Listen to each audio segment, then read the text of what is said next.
کفل ٹوٹا خدا خدا کر کے آج بہت بڑی ڈیولپمنٹ ہوئی ہے، اور بدھ کو جو جنگ بندی معاہدہ ہوا تھا اسرائیل اور حماس کے مابین، آج اس کے اوپر عمل درآمد شروع ہو گیا ہے۔ اور بہت بڑی ڈیولپمنٹ یہ ہے کہ دونوں ممالک کی طرف سے جو قیدیوں کا تبادلہ ہو رہا تھا اس کے اوپر بہت بڑی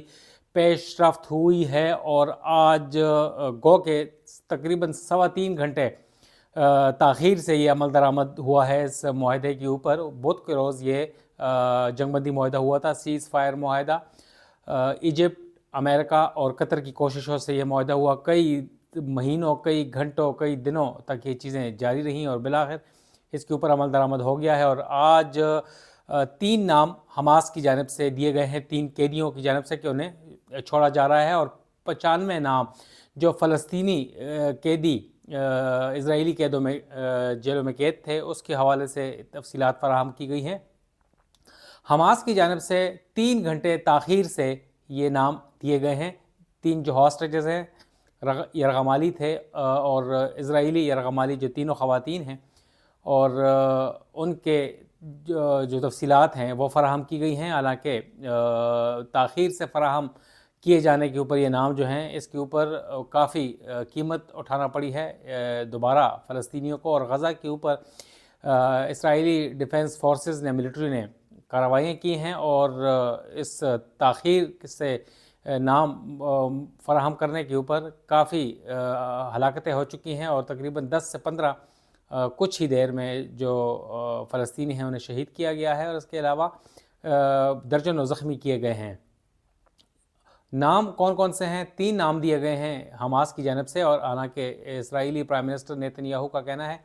کہ معاہدے کے مطابق 24 گھنٹے پہلے یہ جو 3 نام پہلے مرحلے میں جو رہا کیے جانے تھے یرغمالی، وہ دینا لازمی تھا، مگر حماس کی جانب سے یہ نہیں دیے گئے، اور اس میں بدنیتی شامل ہے، جس کے اوپر حماس کا یہ کہنا تھا کہ کچھ تکنیکی وجوہات کے اوپر یہ نام تاخیر سے دیے گئے ہیں۔ لہٰذا جو اسرائیلی وقت کے مطابق 8:30 بجے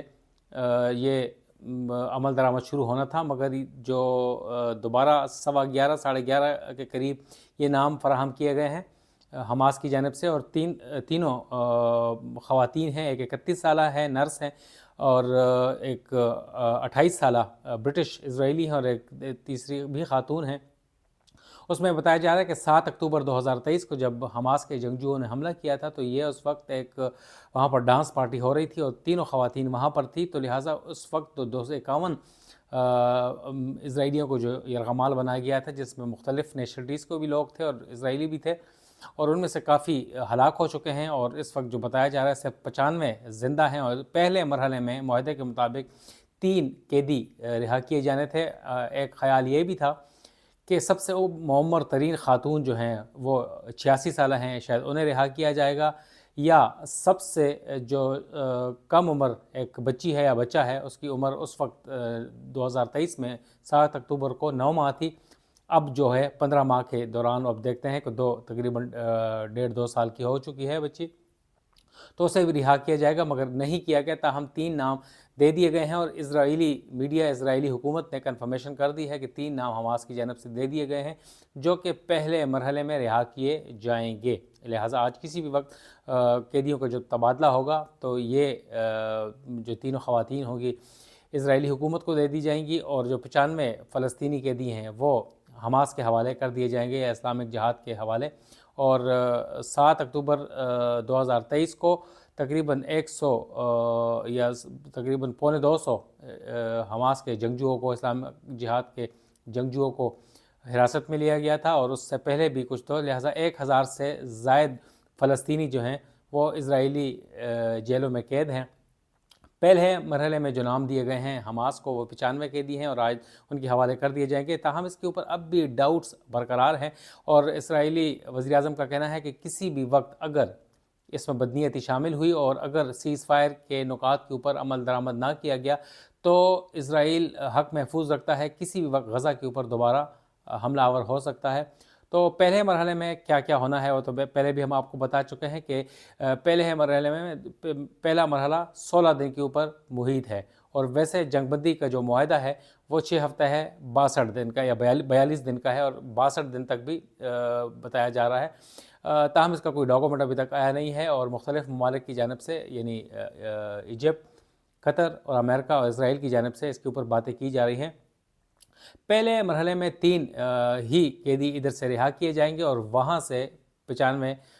فلسطینی قیدی۔ دوسرا یہ ہے کہ اسی پہلے مرحلے میں کچھ جو اسرائیلی ملٹری ہے وہ وڈرا کرے گی، اور جو الجبالیہ رفح کا جو بارڈر ہے وہ بھی کھولا جائے گا۔ رفح کا بارڈر ایجپٹ کے درمیان ہے، اور جو امداد کا جو سامان ہے وہ وہاں پر پھنسا ہوا ہے وہ غزہ آنے دیا جائے گا۔ اور اب اندازے کے مطابق اس وقت تقریباً 4 سے 5 ہزار جو امدادی ٹرک ہیں وہ رفح میں کھڑے ہیں اور ایجپٹ کے علاقے میں، اور جب یہ رفح بارڈر کھولا جائے گا تو انہیں بھجوایا جائے گا، اور معاہدے کے تحت جو 600 ٹرکس جو ہوں گے امدادی سامان سے لدے ہوئے وہ غزہ آنے کے لیے انہیں داخلہ دیا جائے گا۔ اور اس وقت جو غذائی قلت کا شکار ہیں فلسطینی غزن جو ہے وہ بہت بڑی تعداد ہے، تقریباً 2.2 یعنی 22 لاکھ غزہ کے جو شہری ہیں وہ اس وقت ہیں، اور کافی تقریباً 47,000 سے زائد شہید ہو چکے ہیں، اور تقریباً 1.5 سے 2 لاکھ شدید زخمی ہیں۔ بے گھر جو ہوئے تھے تقریباً 10 سے 12 لاکھ تھے، اور جو وہاں پر اس وقت بھی محصور ہیں لاکھوں گھر وہاں پر تباہ ہو چکے ہیں، یعنی 2.5 سے 3 لاکھ گھر مکمل طور پر تباہ ہو چکے ہیں، اور تقریباً 1.5 لاکھ کے قریبی 1,20,000 یا 1,30,000 جو ہیں انہیں جزوی نقصان پہنچا ہے، مگر شدید نقصان پہنچا ہے۔ اور جب یہ سیز فائر معاہدے کے اوپر عمل درآمد شروع ہوا ہے آج، تو دیکھا گیا ہے کہ پیدل اور گاڑیوں میں جو بے گھر افراد تھے وہ اپنے اپنے گھروں کو لوٹ رہے ہیں، ہاتھوں میں فلسطینی جھنڈے انہوں نے تھامے ہوئے ہیں۔ اور غذائی قلت کا شکار اگر ہم بات کریں تو شدید ترین غذائی قلت کے جو شکار ہیں وہ 18 لاکھ افراد بتائے جا رہے ہیں، اور اس میں سے بھی انتہائی شدید بھی جو غذائی قلت کے شکار ہیں۔ اور اس میں تقریباً جو قیمتوں میں اضافہ ہوا تھا، چیزیں نہیں تھی تو تقریباً 250 گنا اضافہ ہوا ہے قیمتوں میں، ظاہر چیزیں اویلیبل نہیں تھی، لہٰذا عالمی امداد اس وقت وہاں پر ٹرک کھڑے ہیں ہزاروں کی تعداد میں، اور UNRWA انروا جسے بولتے ہیں، ان کے ہیڈ کا بھی کہنا ہے کہ تقریباً 4 سے 5 ہزار ٹرک اس وقت موجود ہیں، اور وہ انتظار کر رہے ہیں کہ جس وقت بارڈر کھولا جائے گا رفح کا کراسنگ تو وہ تقریباً فوری طور پر روانہ کر دیں گے، مگر پہلے مرحلے میں 600 ٹرک، ظاہر ہے انفراسٹرکچر کا بھی ایشو ہے تو وہ روانہ کیے جائیں گے۔ اور اس کے علاوہ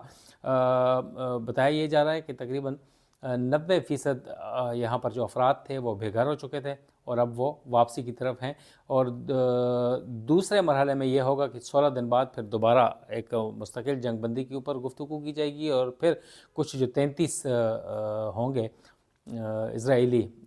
یرغمالی انہیں چھوڑا جائے گا، اور وہاں سے پھر فلسطینیوں کو چھوڑا جائے گا۔ تو لہٰذا ان 42 دن کے دوران 1000 سے زائد فلسطینی اور تقریباً 96 یرغمالی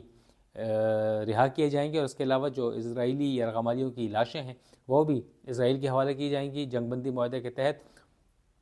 اور اس کے علاوہ آپ نے دیکھا ہوگا کہ کتنی ایک چینج آیا مڈل ایسٹ کے اوپر، اس صرف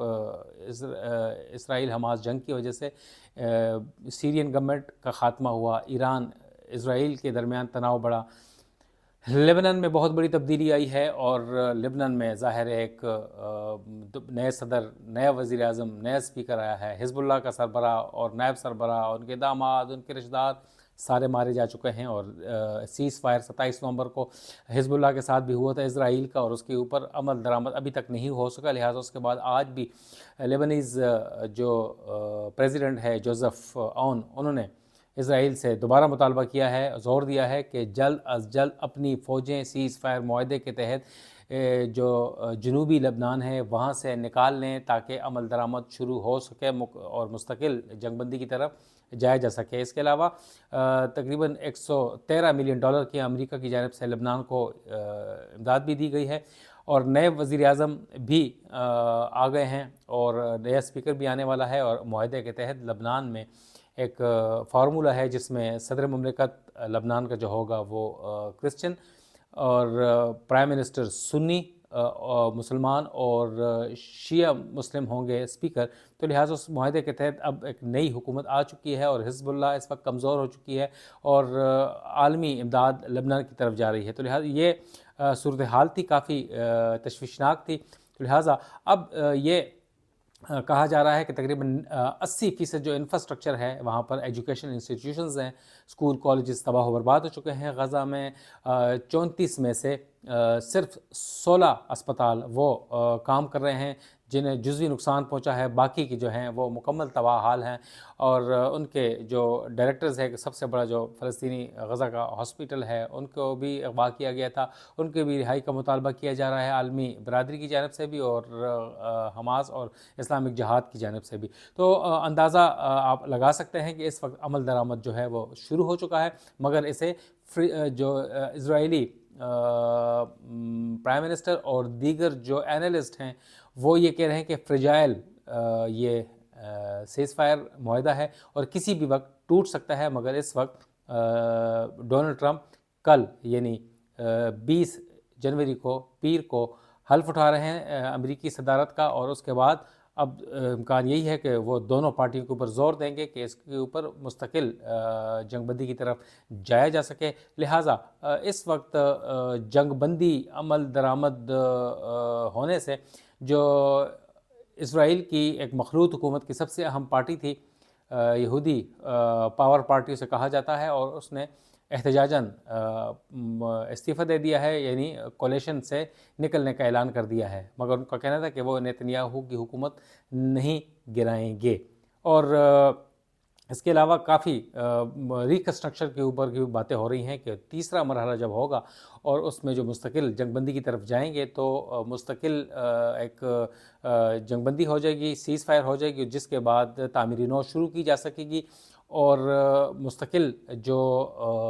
وہاں پر اسرائیلی فوجیں ہوں گی وہ وڈرول ہوگا۔ مگر اس وقت سب سے بڑا کویسچن یہ ہے کہ ہو ول گورن دا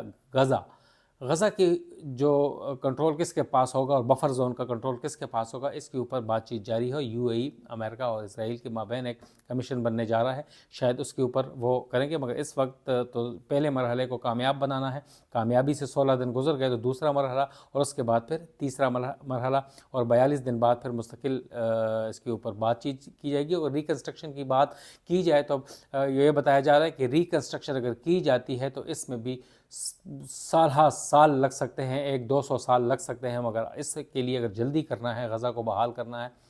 تعمیر نو کرنی ہے، تو عالمی برادری کو آنا ہوگا، جس کے لیے اربوں ڈالر درکار ہوں گے۔ مگر اس وقت امریکہ خود پریشانیوں کا شکار ہے، کیونکہ صرف اور صرف جو لاس اینجلس کی آگ کی وجہ سے $300 کا نقصان ہو چکا ہے۔ نوید صدیقی کی اجازت دیں، السلام۔